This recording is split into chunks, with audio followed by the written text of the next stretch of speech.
Tá, eu não vou conseguir ver aqui pelo Zoom vocês, então eu vou fazer como se eu estivesse fazendo pra mim mesma aqui.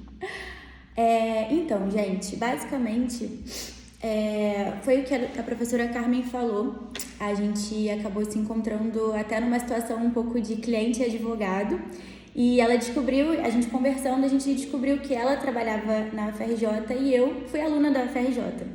Então, há mais ou menos 4 anos atrás, eu estava concluindo a minha graduação e foram os melhores 5 anos da minha vida. Posso dizer que a UFRJ foi um dos meus maiores presentes. Então, valorizem a universidade que vocês têm em primeiro lugar, porque eu estava aí há poucos anos atrás, desfrutando aí dos corredores da Nacional, indo para jogos, fui líder, participei das quadrilhas, joguei futsal, participava super ativa da faculdade. Então, é muito importante a gente curtir a faculdade, mas também ter o nosso senso de saber o que a gente vai fazer depois da faculdade, porque um dia a faculdade vai acabar, né? E foi exatamente nesse momento que eu estava sem saber muito o que fazer da faculdade que surgiu tanto a atuação internacional da minha vida, porque hoje em dia eu já nem falo que eu sou advogada em Portugal, no Brasil, eu falo que eu sou advogada em Portugal, porque morando 4 anos aqui em Portugal, eu já nem lembro muitas coisas assim da legislação brasileira, não tenho mais clientes voltados à legislação brasileira, sempre que eu tenho passo para advogados parceiros no Brasil, e isso muito recente se parar para pensar, né? Porque a gente está falando aí de quase 3 anos e pouco, quase 4 anos, porque eu cheguei em Portugal no finalzinho de 2018. Então, hoje a nossa palestra é sobre globalização, direito de cidadania e novas perspectivas de atuação internacional. Eu não vou ficar aqui com juridiquês, eu vou falar como se eu fosse, assim, colega de turma de vocês, porque eu sou nova, enfim, eu estava há pouco tempo na universidade e sou uma ex-aluna da faculdade, que é essa proximidade muito legal que traz aí entre a gente. Bom, vou começar uma apresentação aqui breve, só para vocês me conhecerem um pouquinho, né? Como eu disse, eu sou ex-aluna lá da faculdade. Durante esse tempo aqui em Portugal, eu fiz uma pós-graduação em Corporate Governance lá na Universidade de Lisboa e também sou mestrando em Direito Marítimo e Comercial Internacional também na Universidade de Lisboa.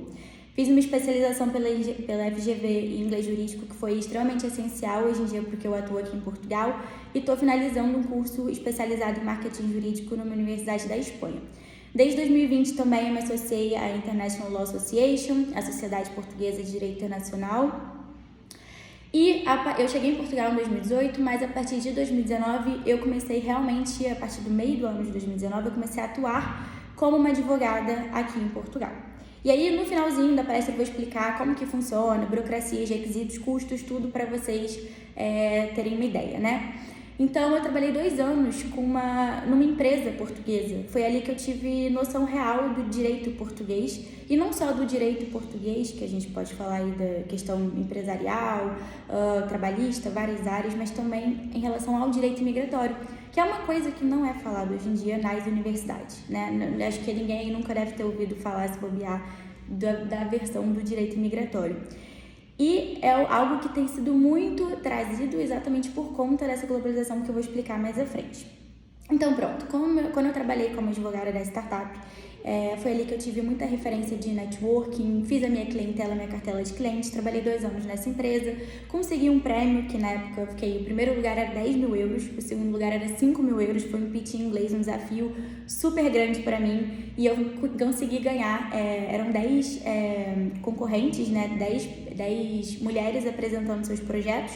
Como o CEO da startup ele era homem, tinha que ser uma mulher. Então eu fui escolhida e eu fiquei em segundo lugar, ganhei um prêmio de 5 mil euros. Foi assim, muito legal. E foi ali que eu comecei a ver muitos horizontes na minha advocacia aqui em Portugal, né? Então, no final do ano passado, eu saí dessa empresa por, enfim, já ter minha cartela de clientes, e fundei o ABBSA, que é o Andreata Becker Bandeira de Sá Advocacia, que é uma marca de advogadas associadas. Eu tenho 2 sócias, uma no Porto, outra em Lisboa, e eu fico mais para o interior, que é sediada aqui no Portugal, onde eu advogo já nas áreas de direito fiscal, empresarial, migratório, família e imobiliário. Isso é para vocês entenderem um pouquinho aí minha trajetória, as coisas que eu fiz, que eu conquistei, para a gente seguir aqui na palestra, para ficar um pouco mais compreensível. Pronto, então a ideia dessa palestra é realmente, assim, um presente. A professora até, eu falei pra ela que eu tava nervosa, assim, pra dar essa palestra, porque é a minha primeira vez. E ela falou assim, Gabi, você tá fazendo um favor pros alunos. Você tá ali explicando a sua experiência e mostrando horizontes além daquela advocacia tradicional que a gente vê, sabe?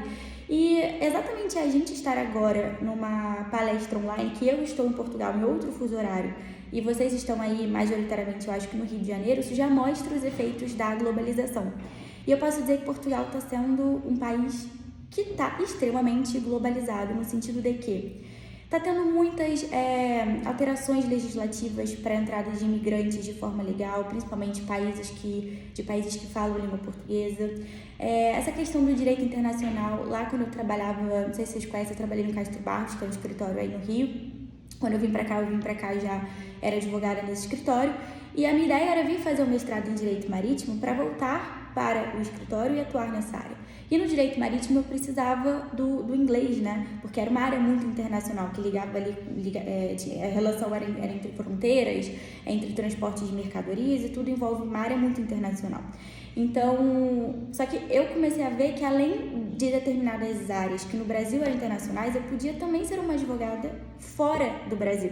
E Portugal dá isso de brinde pra gente, né? Então, hoje em dia eu trabalho muito com direito migratório, que eu vou explicar mais à frente para vocês. E aí eu recebo muitas mensagens de alunos da UFRJ, amigos ou pessoas que já se formaram na faculdade e às vezes ficam, eu queria ter uma experiência internacional, mas eu não sei por onde começar.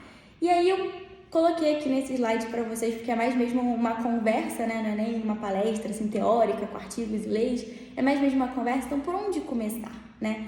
E aí eu coloquei aqui cinco pontos iniciais para quem deseja internacionalizar o currículo ou ter uma experiência de estudo internacional, enfim, que seja. Você pode começar pesquisando por intercâmbio, se você quiser, durante a sua época de faculdade. Existem alguns tipos de bolsas, não é fácil conseguir bolsa aqui em Portugal, é muito difícil, mas existem algumas bolsas, então você pode pesquisar bolsas, como fazer um intercâmbio, se a UFRJ tem convênios com alguma universidade daqui. Para quem já vai se graduar, não quer fazer um intercâmbio, eu, por exemplo, era o tipo de pessoa que não pensava em fazer intercâmbio durante a faculdade, porque eu queria terminar logo a minha faculdade. Então, eu achava que o intercâmbio ia atrasar e eu via que boa parte das pessoas que, de repente, faziam intercâmbio, quando voltavam, não estavam com os mesmos amigos, né, na turma, ficavam um pouco atrasado na faculdade. Então, eu pensava no mestrado porque eu queria um título e eu queria algo que fosse ali pós a graduação, sabe? Depois de me graduar. Então, o mestrado, que é o que eu tenho mais, assim, posso falar mais para vocês porque é a minha experiência, né, aqui em Portugal. O mestrado, ele é uma forma de você internacionalizar o seu currículo. E você não precisa sair do Brasil para fazer um mestrado em outro país, ou até mesmo fazer no Brasil, pensando em, de repente, vindo para Portugal, pensando em não voltar. Você pode vir fazer um mestrado, voltar. Existem essas possibilidades. Tem muita gente que, às vezes, trabalha no escritório e aí consegue que o próprio escritório pague esse mestrado, financie. Tem muita gente hoje em dia, advogados brasileiros, que continuam trabalhando para o Brasil e fazem um mestrado aqui em Portugal. Então, são muitas vertentes. O que você tem que fazer é um planejamento financeiro e emocional. E por que, além de financeiro e emocional? Porque quando você está em outro país, normalmente você está sozinho, né? Você vai criar novas amizades, você vai ter novos desafios. Aqui é Portugal, você fala português, mas é um português totalmente diferente. Até hoje eu não consigo entender muito bem algumas coisas, meu namorado é português e eu às vezes não consigo entender o sotaque dele. Então é super normal ser necessário fazer um planejamento. E o planejamento financeiro, ele é também muito importante, porque a gente está falando de uma cotação 5 vezes do nosso real, né? Então a gente precisa se planejar. Gabriela, é impossível? Você é rica por você... Não, gente, não. Quando eu cheguei em Portugal, meu primeiro emprego foi em sorveteria, pra vocês terem noção. Eu me formei na UFRJ, vim para Portugal fazer mestrado e trabalhei numa sorveteria. E foi ali que eu tive meu primeiro contato com clientes da área migratória. E hoje em dia eu tenho meu próprio escritório em Portugal, 3 anos e poucos depois. Então, assim, tudo é possível para quem se esforça, para quem quer e para quem se organiza. Então, não ache que isso é uma coisa para quem tem muito dinheiro, que não é às vezes acessível. Se você se planejar, vai ser acessível. Pronto, e aí também eu coloquei a questão dos estágios. Por conta dessa globalização, principalmente após aí a pandemia do Covid-19, as pessoas passaram a utilizar as redes sociais, né, muito mais. E isso faz com que também muitos advogados brasileiros aqui em Portugal, eles divulguem coisas relativas à imigração. Então, por exemplo, você vai às vezes no mercado e você fala quanto que você gastou para, sei lá, fazer uma compra de mês, né? Isso gera ali movimentação na rede social. E como que você vai conseguir contatos, às vezes, com pessoas que estão aqui e precisam de estágios no Brasil? Eu falo isso por quê? Porque eu tenho um estagiário no Brasil. Meu estagiário, ele é lá do Rio Grande do Sul, o Pablo, e ele está agora no 8º período da faculdade, está fazendo OAB. E como que a gente se conheceu? Ele conheceu o meu escritório, mandou o currículo, eu estava precisando muito de um estagiário na época, e foi dessa forma, foi através de rede social, né? E eu gostei do currículo dele, marquei entrevista e mais. Então, às vezes, você acha que é impossível conseguir um estágio com um advogado que trabalha aqui, mas, às vezes, para esse advogado que trabalha aqui, até compensa ter alguém. Porque o que eu vou explicar aqui é que essa advocacia, nessa parte do direito migratório, ela é uma advocacia majoritariamente extrajudicial. Eu não preciso que o meu estagiário esteja aqui comigo, onde eu moro em Portugal, para trabalhar comigo. E isso é muito louco, né? Porque a gente está muito acostumado com aquela advocacia tradicional. Ou com concursos públicos que você precisa estar ali normalmente no dia a dia. Se você for enviado para uma cidade menor lá do Brasil, você vai ter que morar nessa cidade. Então, a gente está falando de uma coisa muito atual, sabe? Que é isso, sem fronteiras. Você pode atuar de qualquer lugar. Eu mesmo esse ano passei 1 mês e meio no Brasil, na época do carnaval, e não atrapalhou em nada a minha organização com os meus clientes, né? Algumas coisas eu preciso estar presenciais, eu estou sempre viajando, estava na Itália, fui para Barcelona, no passado fui para Luxemburgo, e isso não atrapalha o meu desempenho, porque eu atualmente, como uma advogada aqui atuando nessa área, eu preciso de um computador e eu preciso do meu óculos, porque senão eu não enxergo muito bem as coisas. Então é isso, entendeu? Eu só preciso disso, internet. E aí, uma outra questão muito importante é o inglês. Por quê? Porque, em Portugal você vai falar português. Ok, mas você tem noção da quantidade de estrangeiros que tem em Portugal? É muito estrangeiro. E assim, você pega... Ontem mesmo eu estava com uma cliente que era para fazer a legalização dela aqui em Portugal e ela era de Nicarágua. A gente tentou falar em português, ela não estava entendendo muito bem. Eu falei, tá, eu vou tentar o meu portunhol, né? E pronto, eu tava falando o meu portunhol lá com ela. Tenho muitos clientes da Inglaterra, por conta do Brexit, não sei se vocês estão atentos a isso. O Reino Unido saiu da União Europeia e isso dificultou muito a legalização desses ingleses aqui em Portugal e na União Europeia em geral. Então, antigamente, eles não precisavam de vistos para vir morar em Portugal. Hoje em dia já é muito mais burocrático, né? Então, tem muitos clientes de vários lugares do mundo, para ser honesta. Eu tive cliente até mesmo da... Ai, meu Deus, é um país que eu adoro, é a Tailândia. Eu tive cliente da Tailândia, tem cliente da Argentina, enfim, de tudo quanto é lugar. Isso é muito legal. Então, não só para a questão de trabalho aqui, como uma advogada, né, internacional, o inglês também ele é fundamental se você quiser estudar nas universidades aqui. Por quê? Porque até mesmo quando os cursos sendo ministrados em português, os professores pedem para você fazer os seus relatórios e as suas apresentações com base em livros de bibliografia inglesa. No caso, não necessariamente inglesa, mas em inglês. Então, isso era uma coisa que foi um choque para mim quando eu saí da FRJ. No FRJ eu não tinha nenhum acesso, nenhum contato com o inglês, com a língua inglesa. E quando eu vim para Portugal, eu vi que isso era essencial, assim, presume-se como básico aqui. Então, o inglês, até mesmo para quem quer seguir uma carreira no Brasil, eu acho que vai ser muito fundamental se for por uma parte privada, um escritório grande de advocacia, o inglês vai ser essencial. E aí, né, puxando sardinha para Portugal, porque é o que eu tenho mais, assim, que eu posso falar melhor, né? Por que Portugal? Né? Portugal, como eu falei, é muito necessário o inglês, mas obviamente que a língua do país nativa é a língua portuguesa. E se você tem que pegar um autocarro, que é um ônibus, autocarro é um ônibus, ou se você tem que pegar um comboio, que é um trem, tem essas diferenças linguísticas. Aqui, banheiro vai ser casa de banho, o celular é o telemóvel. Então, tem essas variáveis que são muito gostosas assim, no dia a dia, é muito legal, mas, querendo ou não, você vai conseguir se comunicar, porque é a mesma língua, né? Com suas variantes, mas é a mesma língua. Fora isso, Portugal tem muitas parcerias entre as faculdades, né? No caso, entre faculdades Brasil e Portugal. E existe facilidade se você quiser fazer um intercâmbio ou até mesmo cursar alguma segunda graduação aqui em Portugal e tudo mais, você consegue aproveitar em determinadas faculdades. A Universidade de Coimbra, por exemplo, é uma que aceita isso. Você pode fazer através do Enem. Então, você pode utilizar a sua nota do Enem. Óbvio, talvez isso não se aplique tanto ao caso de vocês, porque eu não sei qual período que vocês estão. Provavelmente, o Enem já tem que valer mais ou menos 2 anos. Então, nesse caso, não poderia se aplicar. Mas, só para explicar aqui que existem parcerias entre as faculdades, então isso é muito bom. Os acordos entre os países também, tem muitos acordos entre Portugal e Brasil. Hoje em dia, em termos profissionais, tem 2 acordos vigentes. Um que é em relação aos engenheiros. Então, os engenheiros inscritos lá no Brasil, acho que é no CREA, né, que fala, eles podem também atuar aqui em Portugal sem necessitar validar o diploma. Mesma coisa em relação aos advogados, que eu vou falar mais pra frente.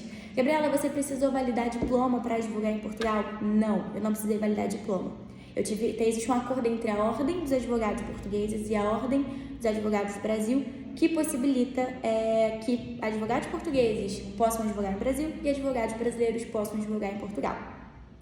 Fora isso, uma coisa que existe na lei dos estrangeiros aqui em Portugal é a possibilidade de você estudar e, ao mesmo tempo, você trabalhar. Tem países que não é permitido isso, né? Às vezes eu conheço pessoas que trabalham, que estudam, na verdade, em outros países, até mesmo na União Europeia, que é muito mais difícil você conseguir um trabalho e um estudo junto, porque a lei não permite que um estudante estrangeiro trabalhe. Então, você não consegue ganhar dinheiro. Então, uma possibilidade é essa, que foi um pouco o que eu fiz.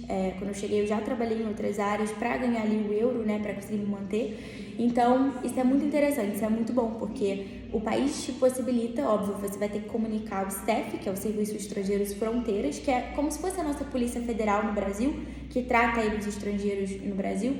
Então, você tem a possibilidade de tanto fazer ali um part-time ou trabalhar para outras coisas no Brasil, enfim, por conta dessa questão da internet, globalização, você consegue ali fazer o seu pé de meia também para também estudar, né, e internacionalizar o seu currículo. E fora isso, Portugal tem muitas universidades de excelência, universidades muito reconhecidas. Universidade de Lisboa, Universidade de Coimbra, Universidade do Porto são as de mais referência assim, internacional. Eu listei aqui para vocês as 6 principais universidades mais reconhecidas no quesito direito. Cada uma delas tem uma especificidade. Por exemplo, a Universidade de Coimbra e a Universidade de Lisboa são universidades mais clássicas. Gente, só uma dúvida. Tem umas pessoas aqui do lado. O som tá bom? Eu não consigo ver o que vocês estão escrevendo. Então, se alguém puder falar só sim ou não. Ou tá o som tá bom, sim. Ah, tá bom. Obrigada. Pronto, então.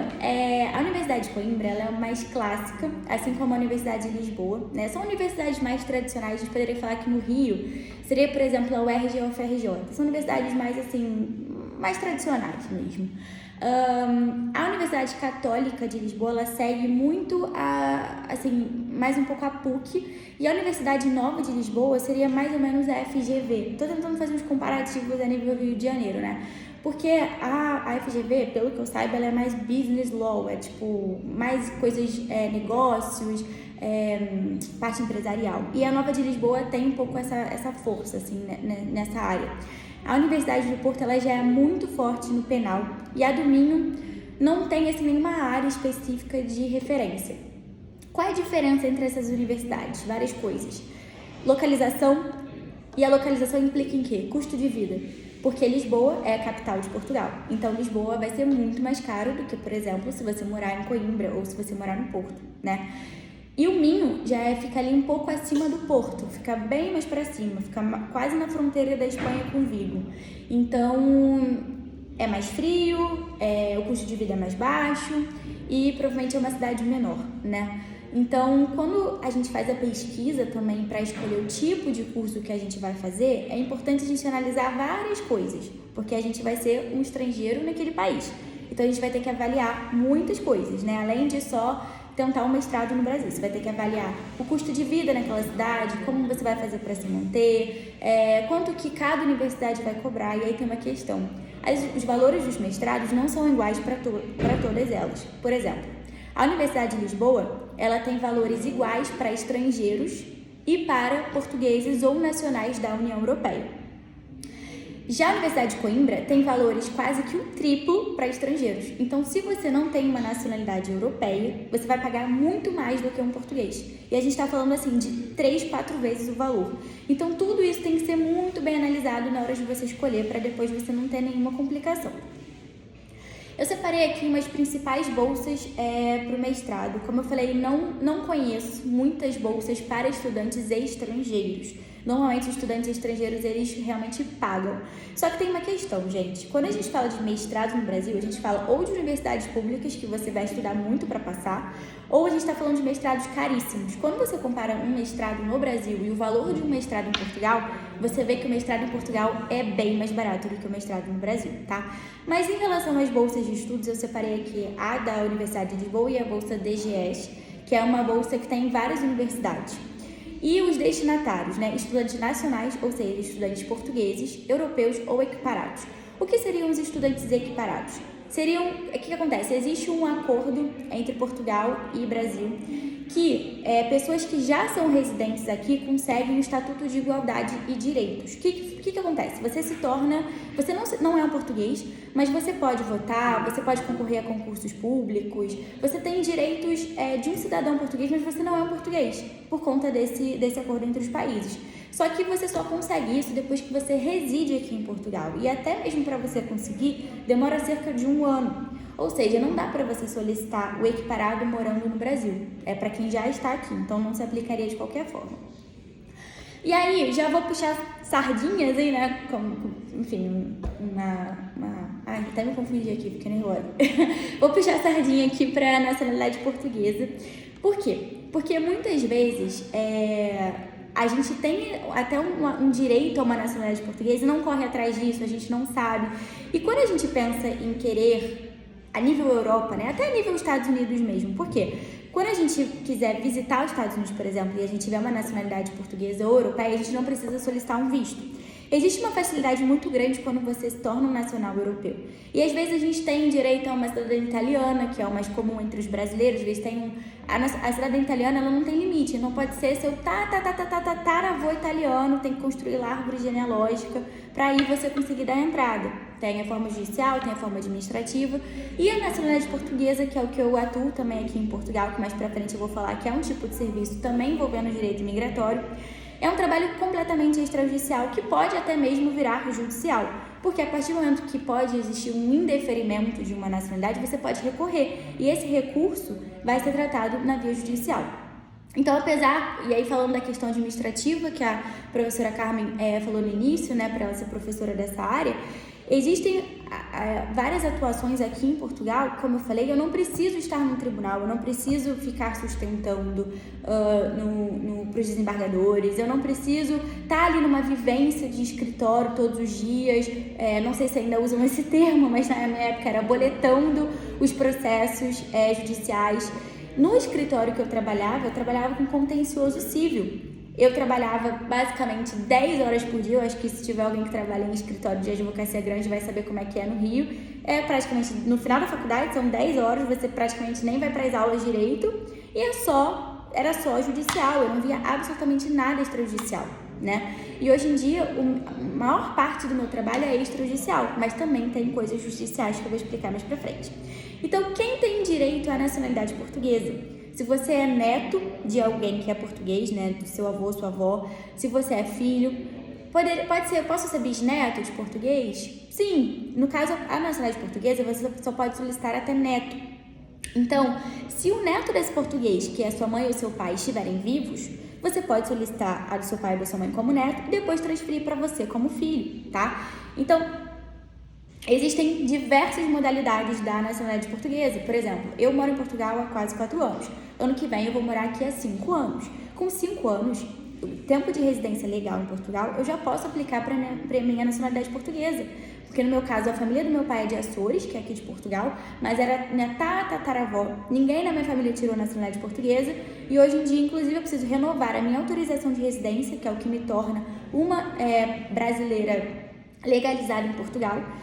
E é muito mais burocrático, é muito mais chato. Então, às vezes a gente acha, mas é difícil tirar a nacionalidade. Procura alguém que saiba fazer por você. Mas é caro. Mas é um investimento a longo prazo. Se é o que você quer, e a nacionalidade é uma coisa que a gente não pode pensar só para, eu não quero. Mas tá, você pode ter filhos, você pode ter netos. Se você não tira a sua, você não pode passar para os outros. Você não pode passar para os seus descendentes. Morre ali, que foi o que aconteceu com a minha família. Então, vejam árvores genealógicas de vocês, vejam se tem algum parente distante. E no caso de vocês não terem, óbvio que a nacionalidade portuguesa facilita muito a vida de quem quer vir pra cá, assim, muito mesmo, porque quem não tem vai ter que solicitar um visto, vai ter que pagar o visto, vai ter que aplicar para a universidade, mostrar que vai trabalhar, vai, no caso, cursar essa universidade. Então, vai ser muito mais complicado e burocrático. Enquanto, se você tem nacionalidade, é muito mais rápido, né? Então, façam árvores genealógicas de vocês, mas no caso de, não, ninguém na minha família não tem como tirar de jeito nenhum. Ok, não é o fim do mundo. Eu tô aqui hoje dando uma palestra para você sobre isso e eu não tenho nacionalidade portuguesa, então tá tudo bem. Bom, vou falar aqui sobre os principais requisitos do mestrado. Gabriela, é muito difícil aplicar para o mestrado? Deu mais ou menos, vai depender da universidade, vai depender da área que você quer atuar, né, que você vai querer o mestrado. Basicamente, o que eles analisam é o currículo. Então, se você já tem um mestrado anterior, ou se você tem uma pós-graduação, ou se você tem algum outro título, eles veem muitas tarefas adicionais na faculdade, por exemplo, participar de grupos de estudo, essas coisas. Isso tudo deixa o currículo mais enxuto, né? E também, o principal que eles veem é a nota do CR, coeficiente de rendimento final da faculdade.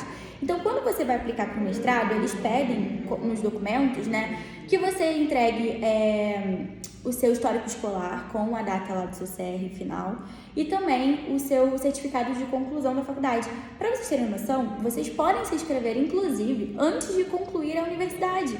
Eu concluí a universidade em agosto de 2018. Foi quando eu tive a minha colação de grau. Eu apliquei para o mestrado em fevereiro de 2018, entendeu? E aí, ficou pendente só o documento da certidão de conclusão, que eu apresentei em dezembro. E aí, gente, umas coisas sobre o mestrado interessantes, né? A gente está acostumado no Brasil ao ano letivo começar no início do ano. Então, a gente começa um semestre, né, início do ano, acaba no meio do ano, depois começa o outro em agosto, que vai até o final. Aqui em Portugal, o ano letivo começa em setembro. Então, começa em setembro para acabar em junho do ano seguinte. É bem confuso.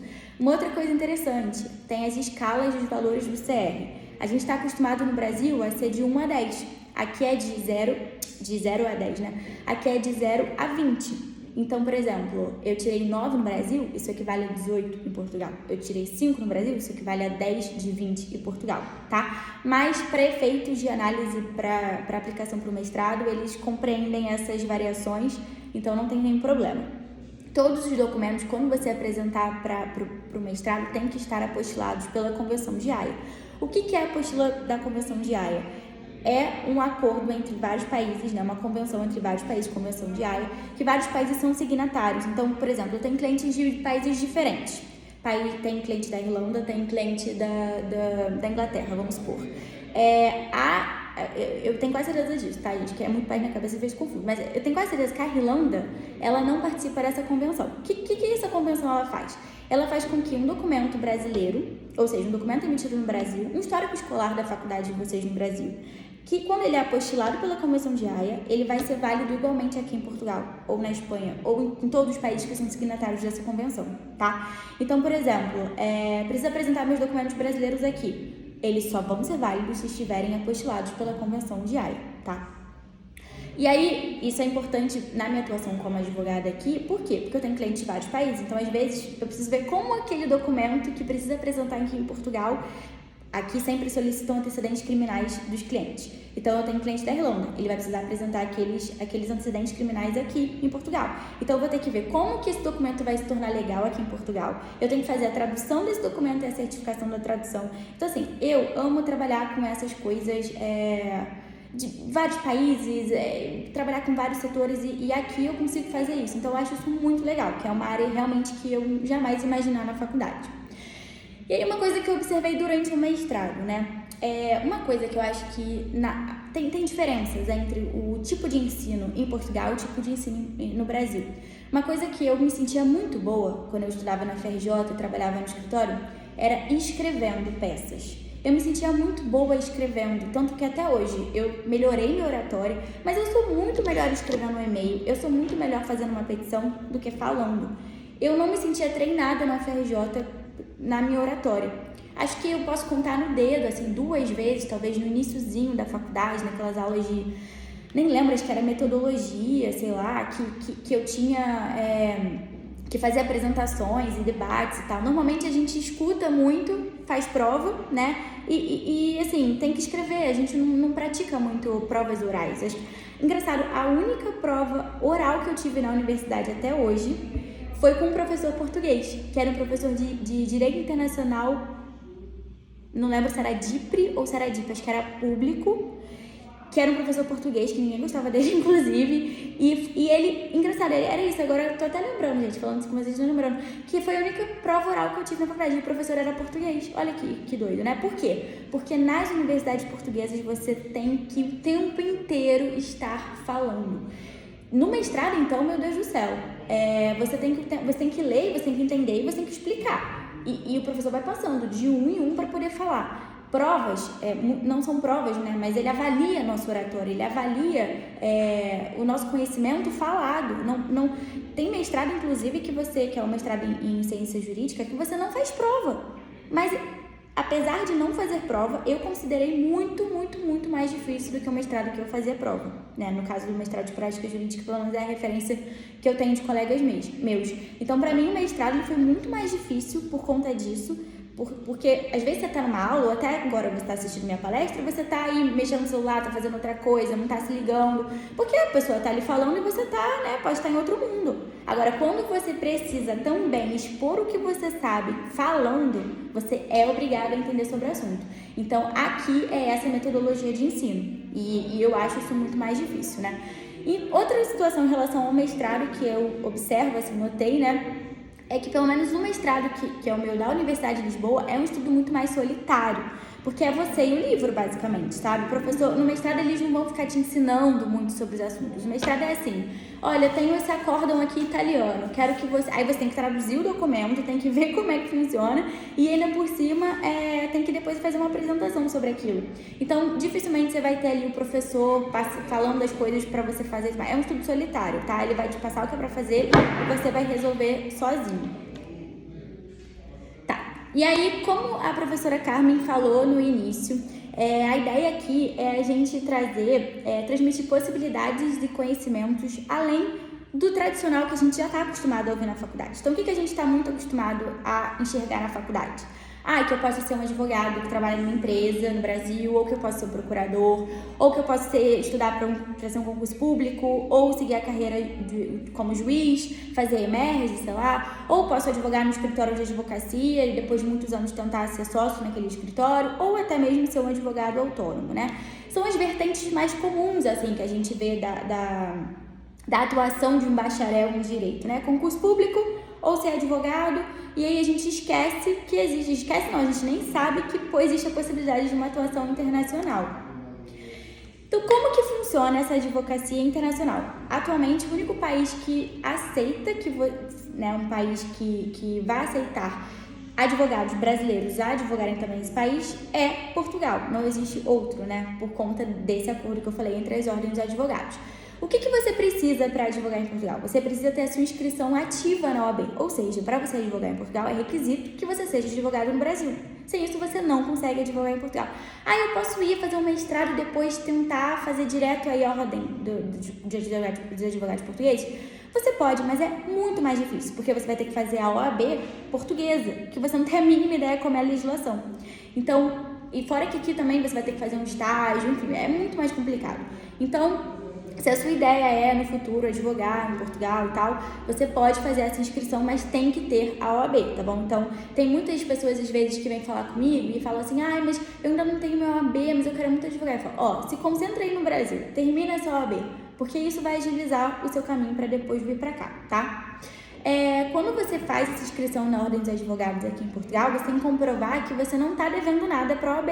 Então não adianta você ter uma dívida com a OAB e depois você querer vir advogar aqui, porque não vai ser aceito, tá? Fora isso, eu já tive clientes, porque tem muita gente que procura para fazer pessoas já formadas, né, com a OAB, que me procuram para poder fazer inscrição na Ordem dos Advogados aqui em Portugal.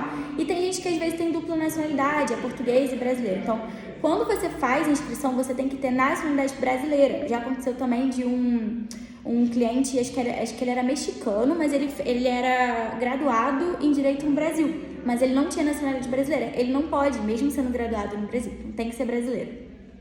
Fora isso, você vai ter que ter, na época, um passaporte válido e o NIF, que é como se fosse o nosso CPF português, né? E um domicílio profissional, que se você não reside ainda aqui em Portugal, você vai ter que ter um outro advogado inscrito ativo aqui em Portugal para poder se responsabilizar e conceder o domicílio profissional. Umas coisas interessantes que eu vou explicar, eu acho que até o próximo slide, já posso passar para o próximo, que eu já estou no final. Custos associados... Desculpa. É porque está dando aqui uma mensagem que tem só mais 10 minutos. Então o Gustavo vai fazer o seguinte, você termina e aí o Gustavo vai abrir um link para um chat se alguém quiser perguntar alguma coisa, que a gente não queria perder a sua fala também. Tá, eu vou acelerar aqui, desculpa. Peraí, tá. Um link aqui para deixar para depois a galera que quiser tirar dúvida poder falar com a Gabriela também na próxima chamada. Tá bom. Pronto, então vou rapidinho aqui. Umas curiosidades, né, da advocacia entre Portugal e Brasil. No Brasil, a nossa cédula da Ordem dos Advogados serve como documento de identificação. Em Portugal, não. Por quê? Porque em Portugal tem muito estrangeiro, inclusive advogados brasileiros que não, às vezes você pode estar ilegal no país e você ser advogado em Portugal. Então, aquilo nunca vai servir como documento de identificação. Então, eu não posso chegar aqui e dar uma carteirada, falar, então, eu sou a Gabriela, aqui me documento de identificação. Não, eu tenho que entregar minha autorização de residência, que é o que me faz uma brasileira residente legalmente aqui em Portugal. Segunda coisa, aqui em Portugal existe uma caixa previdenciária para os advogados e solicitadores. Ou seja, sabe o nosso INSS no Brasil? Aqui se chama Segurança Social. Aqui é obrigatório que o advogado pague a CEPAS, que são valores um pouquinho caros mensalmente.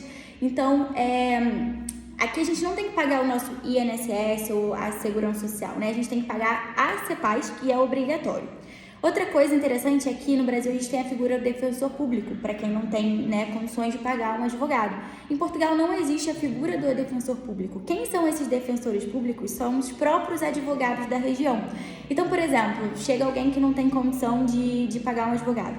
Ele vai ter que ir na Segurança Social, que é o nosso INSS, pedir um apoio judiciário. A Segurança Social vai fazer a triagem documental, ver se aquela pessoa realmente não tem condições de pagar um advogado, ver um imposto de renda e tudo mais, se tem carro, o que tem. E dali, sendo deferido, vai direto para a Ordem dos Advogados. E a Ordem dos Advogados nomeia para aquela pessoa, para aquela cliente solicitante do pedido, um advogado da região. Então, por exemplo, eu moro hoje em dia no interior de Portugal, né? No caso, eu sou nomeada para clientes da região que não têm condição de pagar um advogado. É diferente a logística, né? Outra coisa muito importante é que aqui os advogados eles podem praticar atos notariais. O que são? Eu até escrevi em português de Portugal aqui, actos. O que acontece? No Brasil, só quem pode reconhecer a assinatura são os notários. Em Portugal, o advogado pode reconhecer uma assinatura. Eu posso fazer um reconhecimento de uma assinatura presencial. Eu posso fazer por semelhança, eu posso fazer cópia autenticada de documentos, eu posso fazer tradução de documentos. Então, aqui a gente tem poderes notariais. E uma última questão, né, são as audiências presenciais. Eu tenho vários colegas advogados no Brasil e muitos trabalham aqui fazendo as audiências daqui. Em Portugal, após pandemia, não, você tem que estar fazendo tudo presencial. Eu tive que ir para Lisboa esses dias para poder participar de um julgamento. Ixi, eu ouvi um barulho, será que caiu? Não caiu não. Ah, tá bom, tá bom. Pronto, e para finalizar então, a parte do direito imigratório, né? No que atua então? No que você trabalha, Gabriela? Quais são as maiores demandas que chegam para você? Bom, chega muita parte de legalização, tem sempre algum estrangeiro aqui que precisa se legalizar, então a gente vai ter que olhar na lei dos estrangeiros qual artigo que se aplica, se ele tem um filho menor de idade inscrito na escola, se ele já está matriculado num curso, existem exceções para quem não tem um visto aqui vigente, então a gente tem que sempre olhar o caso da pessoa, verificar com a legislação qual artigo a gente pode aplicar para que essa pessoa consiga se legalizar. Para quem não está aqui e deseja vir morar em Portugal de forma legal, a gente também faz a aplicação dos vistos, então a gente faz toda a assessoria para tratar desses vistos quando a pessoa vem morar, né, no outro país. Pessoas que querem solicitar a nacionalidade portuguesa e tanto legalização, vistos e nacionalidade, estou falando de atos extrajudiciais, que eu não preciso estar num lugar fixo, que eu posso resolver de qualquer lugar. E também vem muita gente, hoje em dia, muita procura, não só de clientes da Europa, mas até americanos, canadenses e brasileiros, para investir e também abrir empresas, né? Porque aqui tem muitos atrativos fiscais. Fora isso, gente, tem muito brasileiro em Portugal. Então, isso, quando as pessoas elas vão morando no país, elas obviamente vão criando relações jurídicas entre elas, né? Então, tem um problema de contrato de arrendamento aqui, tem outra questão trabalhista ali.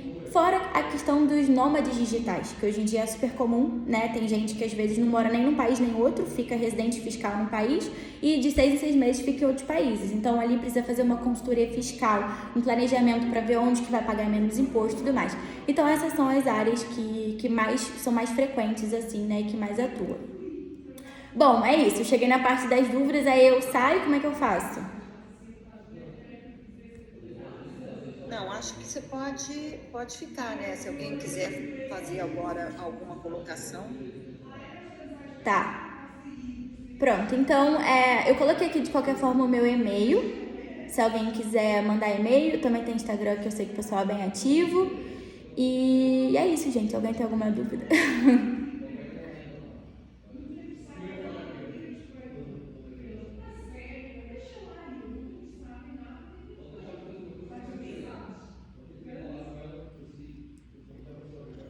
Olha no chat.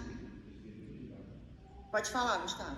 Não, aqui eu ia falar justamente a dúvida da Letícia, que está aqui no chat. Ela está perguntando o que você recomenda fazer para conseguir o primeiro emprego e entrar nesse mercado de trabalho sendo recém-formado. Tá. Assim, eu acho que o panorama atual hoje em dia é muito melhor para quem quer vir iniciar essa carreira internacional do que quando eu cheguei em 2018, que tinha muita pouca informação sobre isso. Então, eu acho que o primeiro passo é você consultar pessoas que já passaram por isso, porque você vai ter dicas sensacionais. E hoje em dia tem mentorias de advogados para quem quer iniciar essa carreira internacional, porque às vezes coisas básicas pra gente, para quem tá chegando, não são básicas. Então, em relação ao primeiro emprego, você pode tanto já vir com alguma coisa do Brasil que aceite que você trabalhe remoto, né? Como assim, oportunidade de emprego em Portugal, gente, tem muita, só que não na nossa área, né? Se você tem um domínio do inglês, existem muitos escritórios em Lisboa contratando já advogados de direito migratório, o que não existia em 2018. Então, hoje em dia, é super normal. Eu já tive 3 propostas de escritórios em Lisboa para atuar nessa área, entendeu? Então, só que você vai precisar do domínio do inglês. Então, acho que para você entrar nesse mercado, você vai ter que ir já olhando a legislação, já vai procurando sobre a lei de nacionalidade, a lei dos estrangeiros, que são as principais, tá? Vai se inteirando sobre o assunto e vai também acompanhando pessoas que já estão nessa área, porque hoje em dia o que mais acontece é ter parcerias, tem muitas pessoas que precisam de estagiários, então vai se comunicando com esses advogados que estão aqui trabalhando com isso, entendeu?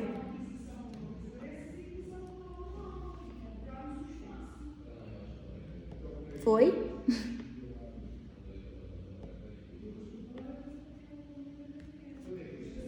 De nada.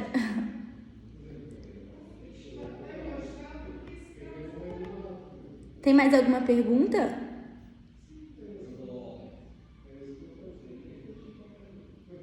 Ah, boa. Essa pergunta é boa, Anne.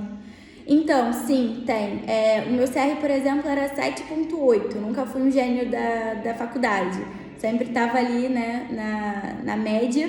E eu consegui passar, tá? Então, sim, mas assim, se você ainda tá na faculdade, uma coisa que nos últimos períodos, eu focava muito era em aumentar meu CR. Então, se você tá na faculdade, eu acho que você pode investir nisso, sim, de ter Ah, você já se formou, tá? Então não dá pra você aumentar o CR agora. Mas sim, com 7,4 você consegue. Eu conheço várias pessoas. Assim, a Universidade de Lisboa, pro mestrado em Ciência Jurídica, ele não aceita menos do que 7.